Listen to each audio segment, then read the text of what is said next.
মুকুন্দ সরকারের স্ত্রী প্রত্যেক দিন স্নান করে তুলসী গাছে জল দিত। আস্তে, আপনার সব তুলসী গাছে জল দিন তো? আচ্ছা, কে কে দিন হাত তুলুন তো। বাহ, সবাই দিন। আর দু চারজন তুললো না বলে অত দরকার নাই, আমাদের বাড়িতে একজন দেয়, ওতে আমাদের হয়ে যায়। আস্তে, এইদিকে তুলসী মন্দিরে জল দেওয়ার নিয়মটা দেখুন। এই যে বাতাসা নিয়ে যাবেন আপনারা, তুলসী মন্দিরে জলটা দেবেন। তা কিভাবে দেবেন? নিয়ম আছে, এমনি হয় না। ওই যে যার বাড়িতে তুলসী মন্দির তার বাড়িটা ভগবানের বাড়ি, আর যার বাড়িতে তুলসী মন্দির নেই তার বাড়িটা জমের বাড়ি। তুলসী মন্দির বাড়ি ঢুকতে ডান দিকে হবে, এইখানে আপনাদের গন্ডগোল। পূর্ব মেদিনীপুর, পশ্চিম মেদিনীপুরে মানুষ তুলসী মন্দির দেখবেন বাড়ি ঢুকতে বাঁ দিকে করেছে। কারণ প্রায় জায়গাতে আমাকে একই কথা বলে, দাদা আমাদের বাঁ দিকে হলো, আপনি ডান দিকে বললেন কেন? কোন বইতে পেলেন? বইটার নাম তো বলবো। তার আগে আপনাদের বলি, যদি আপনারা জ্ঞানীজন হন, যখনই বাড়ি তৈরি করবেন তখন পণ্ডিত দিয়ে বাড়ি তৈরি করান, জ্যোতিষ দিয়ে ভালো করে বাড়িটা দেখা করান, কোন কোণে কোন কি হয়ে আসে সেগুলো একটু দেখাতে হয়, তারপর বাড়ি তৈরি করতে হয়। এই নিয়ম। আমার দিকে তাকাবেন ভালো করে। আস্তে, তুলসী মন্দির বাড়ি ঢুকতে ডান দিকে। আপনি গয়াকাশী বৃন্দাবন চলে যান, যে কোনো মন্দিরের ডান দিকে তুলসী মন্দির হয়, দেখে নেবেন। শাস্ত্রে বলছে তুলসী মন্দির ডান দিকে করতে হয়। কোন শাস্ত্র? বইটার নাম বলে দিই। বইটার নাম কৃষ্ণ রস তত্ত্ব মঞ্জুরি, বৃন্দাবন দাস ঠাকুরের লেখা। মাত্র 35 টাকা দাম, 65 পাতা, 40 পাতার উপর পরিষ্কার করে লেখা আছে তুলসী মন্দির রচনা করার নিয়মাবলী। শুনে রাখুন, তুলসী মন্দির সবসময় বাড়ি ঢুকতে ডান দিকে হবে, বাড়ি থেকে বেরোতে বাঁ দিকে হবে। যারা বাঁ দিকে করে দিয়েছেন, ডান দিকে একটা টপের মধ্যে তুলসী গাছ লাগিয়ে আধ ঘন্টা রাখবেন, তারপর মন্দির থেকে সরিয়ে দেবেন, আপনার কাজে লেগে যাবে। তুলসী মন্দিরে গাছ রোপণ করবেন মা, সপ্তাহে একদিন। কোন দিন? বুধবার দিন। নতুন গাছ দেবেন। কোন দিন দেবেন? বুধবার। তুলসী মন্দিরে গাছ মরে গেছে, নতুন দেবেন বুধবার। তুলসী মন্দিরে পাতা তুলবেন, কিন্তু পাতা তুলতে তুলতে মনে হতে হবে, পাতা তোলার একটা নিয়ম আছে, বাঁ হাতে ধরতে হয়। গাছটা বাঁ হাতে ধরবেন, আর ডান হাতে বৃদ্ধাঙ্গষ্ঠী আর এই তর্জনী মিলে কি করবে? সঙ্গে সঙ্গে এটাকে ভালো করে একটা একটা করে তুলবে। তবে হ্যাঁ, পাতা তুলতে তুলতে পাতা বা গাছের ডাল যদি কোনো রকম ভেঙে যায়, তবে কৃষ্ণের অঙ্গে আঘাত করে। এত সোজা নয়। আপনি তুলে দেবেন, দু চারটা ফেটে গেল পাতা, আপনি ভাববেন কিছুই হলো না, আপনার উল্টো ফল হয়ে গেল, আপনি ভাবতেই পারলেন না। নিবেদন আপনাদের সামনে, তুলসী পাতা তোলার নিয়ম আছে। পাতা তুলবেন একটা একটা করে ভক্তি ভরে। তবে হ্যাঁ, একটা কাজ করবেন, পাতা তুলতে তুলতে পাতা বা গাছের ডাল ভেঙে গেলে কোনো অপরাধ হয় না। একটা মন্ত্র বলতে বলতে তুলবেন। কি? জয় শ্রীকৃষ্ণ, জয় শ্রীকৃষ্ণ, জয় শ্রীকৃষ্ণ। এই কৃষ্ণ মন্ত্র বলতে বলতে যদি পাতা তোলেন, তা যদি ভেঙে যায়, তাতে কোনো দোষ হয় না। এই জন্যে মা, তুলসী মন্দিরে যখন আপনি জল দেবেন, পশ্চিম দিকে মুখ করে জল দেবেন না। বলবেন কেন? পশ্চিম দিকে মুসলমানরা নামাজ পড়ে না, বলছে ওদিকে ওদের কাবা মসজিদ আছে, ওটাকে লক্ষ্য করে নামাজ পড়ে। হিন্দু জাতি পশ্চিম দিকে মুখ করে কোনো ভালো কাজ করবে না। কেন করবে না? পূর্ব দিকে সূর্যদেব উদয় হয়, তাই সূর্যকে পিছু করে হিন্দু কোনো ভালো কাজ করবে না। উত্তর দিকে মুখ করে করবে, দক্ষিণ দিকে মুখ করে করবে, পূর্ব দিকে মুখ করে করবে, কিন্তু পশ্চিম দিকে মুখ করে, মানে সূর্যকে পিছু করে হিন্দু কোনোদিন কোনো ভালো। এই কাজগুলো আপনাদের জানতে হবে। যেগুলো আপনারা জানেন না সেগুলো জেনে যান, আপনাদের জীবনে কাজে লেগে যাবে।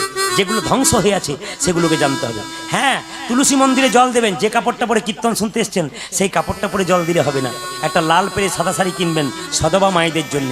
একটা ছেলে স্কুলে পড়তে যায়, তার একটা ইউনিফর্ম পোশাক আছে, যে তাকে জিন্সের প্যান্ট দেওয়া হয়, ও প্যান্টটার দিকে তাকাবে কেন বলুন তো? এখনকার ছেলে জিন্সের প্যান্ট তো যেমন তেমন নয়, 20টা জায়গায় ফাটা থাকে, আর যত জায়গায় ফাটা থাকে দেখতে দেখতেই পরা বন্ধ হয়ে যাবে।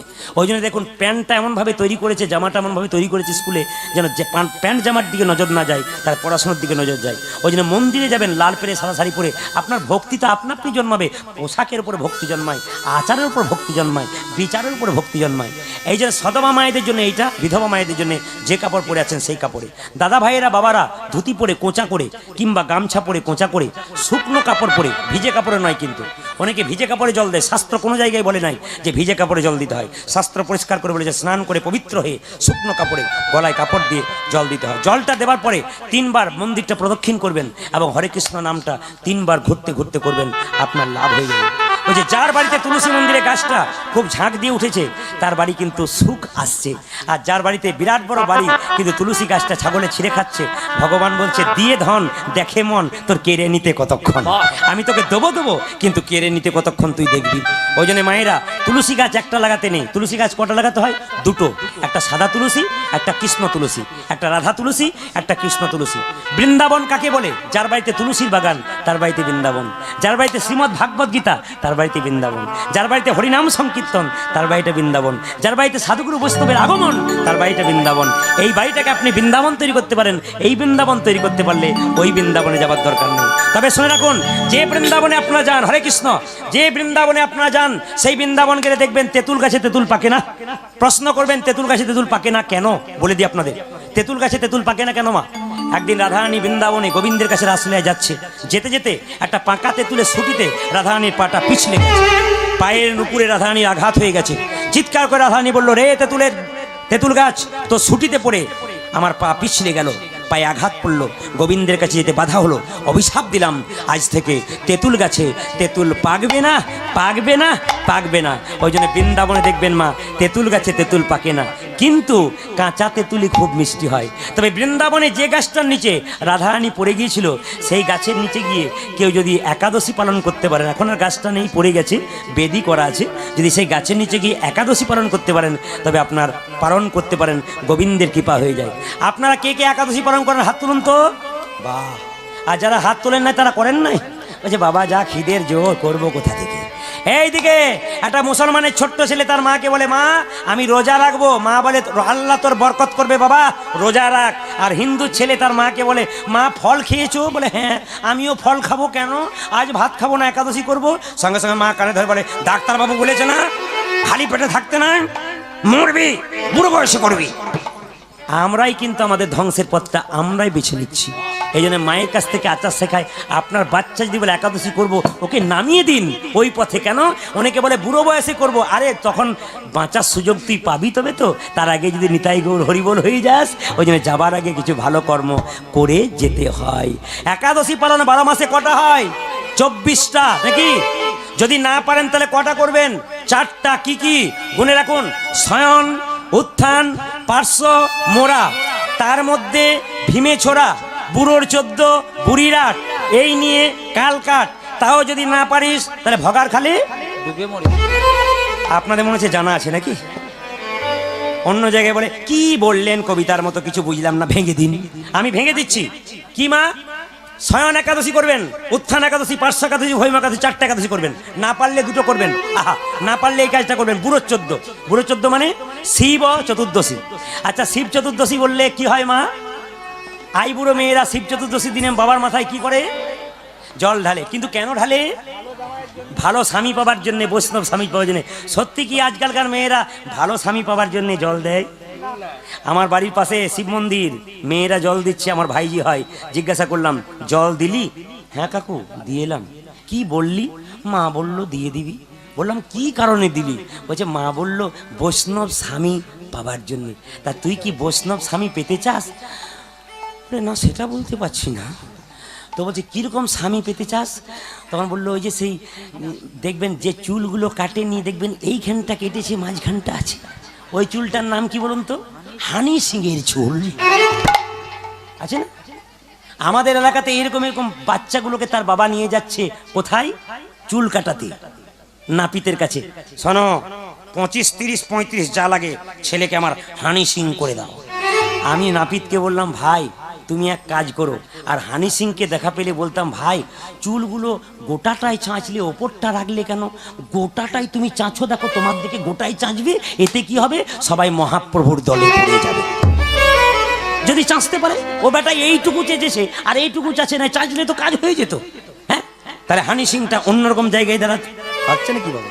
সবাই লক্ষ্য করুন মা, আপনারা 4টা একাদশী করবেন। কি বললাম? শয়ন একাদশী, উত্থান একাদশী, পার্শ্ব একাদশী, ভৈম একাদশী। না পারলে বুড়ো 14, শিব চতুর্দশী। না পারলে বুড়ির 8, বুড়ি 8 কি? অষ্টমী দুর্গার। এই নিয়ে কাল কাট। না পারিস ভগার খালে ডুবে মরিস। ভগার খাল মানে কি জোরে বলুন? গঙ্গাতে ডুব দিতে। ডুবে মরিস মানে ডুবে মরতে বলে নাই, ডুববেন। আপনার গঙ্গাতে কে কে স্নান করেছেন হাত তুলুন। একজনেরও হয় নাই, একজনেরও হয় নাই, 100% গ্যারান্টি দিলাম। বাবারা ভয়ে তুললো না, যদি আমাদেরও না হয়। তবে বৈষ্ণব বাবাদের হয়েছে, এরা নিয়ম জানে। এইদিকে তাকান মায়েরা, গঙ্গাতে ডুব দিলেই স্নান হয় না। গঙ্গার পারে কত মানুষ থাকে, তারা দিনের মাথায় 4 বার ডুব দেয়, কবার তাদের কৃপা হয়। গঙ্গা জলে কত জীবজন্তু পেরিয়ে যায়, কবার তাদের কৃপা হয়। এই জন্য মা গঙ্গা স্নানের নিয়ম আছে। আমার দিকে তাকান, সবাই দেখে নিন। এবার থেকে যারা গঙ্গায় যাবেন তারা এরকম স্নান করবেন। স্নান করবেন, তেল মাখবেন না। স্নান করবেন, সাবান মাখবেন না।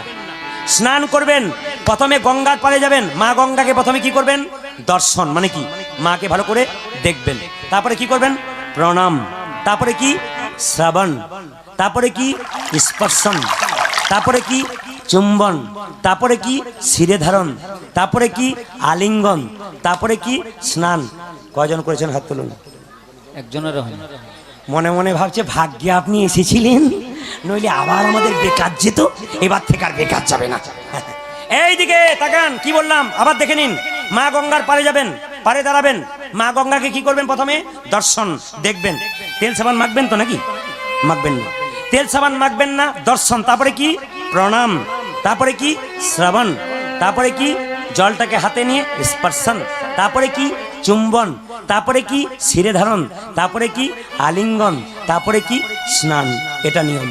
মুকুন্দ সরকার যখন দেখলো তার স্ত্রী ছটফট করছে, তখন মহাপ্রভুর চিবানো পান তাকে দিয়ে বলল, কই গো, এই দেখো চিবানো পান নাও। যেই না চিবানো পানটা দিয়েছে বাবা, অমনি সঙ্গে সঙ্গে তার গর্ভে সন্তান এসেছে। আস্তে, এখানে একটা দারুণ যুক্তির কথা আছে, মন দিয়ে শুনবেন। পেটে বাচ্চা এলে ভালো সন্তান হচ্ছে না কেন বাবা? বৈষ্ণব বাবারা বলেন আজকালকার হিন্দুদের বাড়িতে ভালো ছেলে হচ্ছে না। কেন হচ্ছে না? প্রদীপ পালের কাছে শুনে নিন।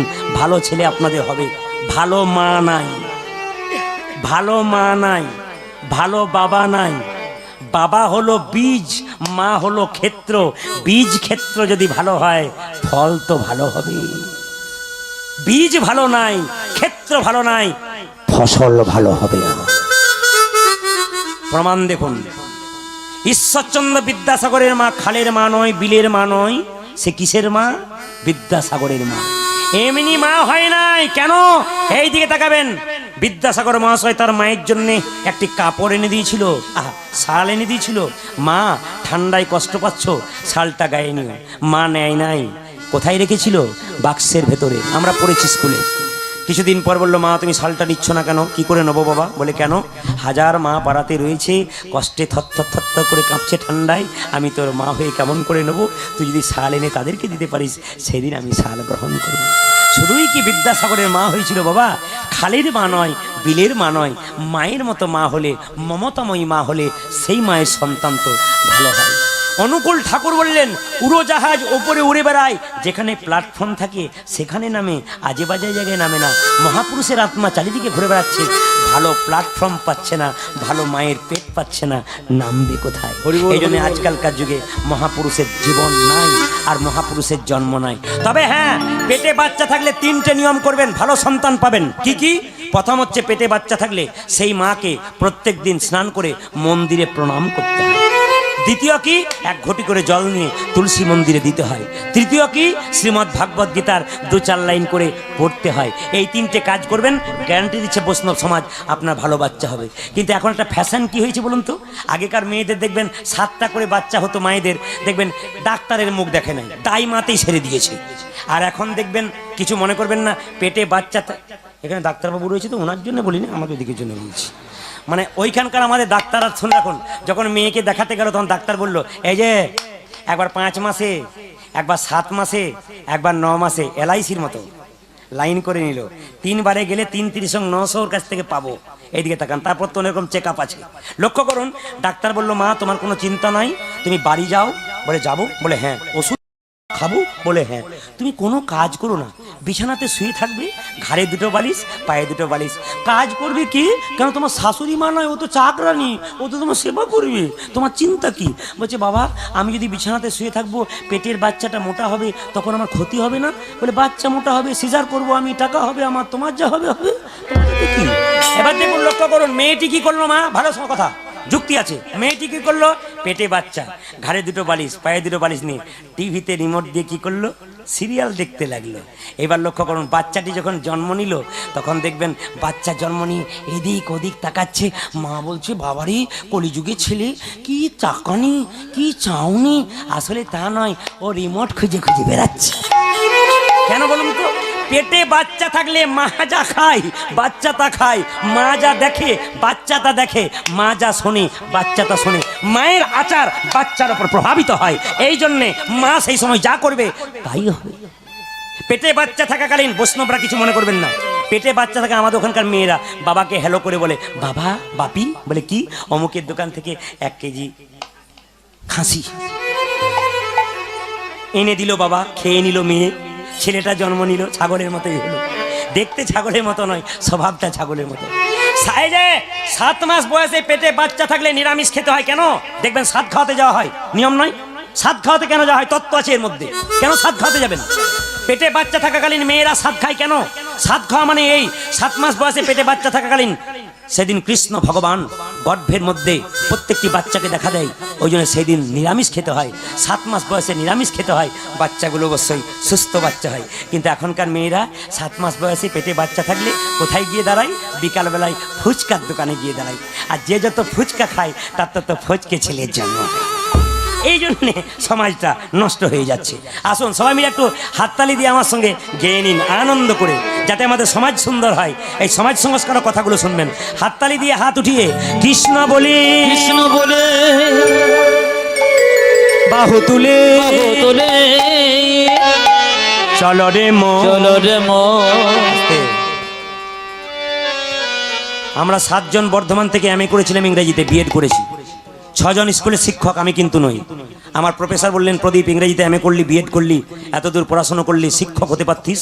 বললাম স্যার, একটা শিক্ষক হলে একটা এলাকার লোক চিনবে, কিন্তু একজন কীর্তনী হতে পারলে কত সাধুগুরু বৈষ্ণবের চরণ লাভ করতে পারবো। এই জন্যে আমার 6 জন বন্ধু এখন শিক্ষক। তারা আমাকে দেখলে বলে, কীর্তনিয়া হলে ভালো হতো ভাই, দেশ বিদেশে ঘুরছিস, কত মানুষের সঙ্গ পাচ্ছিস।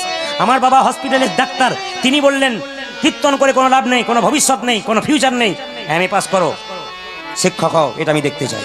বাবা এখন বলে, বাবা একটা স্কুলের শিক্ষক হলে একটা এলাকার লোক চিনত, কত মানুষ আমার বাড়ি আসে, আমায় প্রণাম করে, এটাই তো আমার ধন্য। শিক্ষক হলে তো আমি সেই জিনিসটা পেতাম। এই যে নিবেদন আপনাদের কাছে, আমি যখন এতদূর পর্যন্ত পড়াশোনা করেছি, তো শিক্ষিত হয়ে এমন একটা জায়গায় পৌঁছাতে চাই, এমন জিনিস মানুষের মধ্যে দিতে চাই যেন মানুষ কিছু পরিবর্তন হয়ে যায়। হাততালি দিয়ে সবাই মিলে, বাবা যদি দাঁড়াতে পারে, আপনারা তো হাত তুলতে পারেন। কৃষ্ণ বলে, কৃষ্ণ বলে বাহু তুলে, বাহু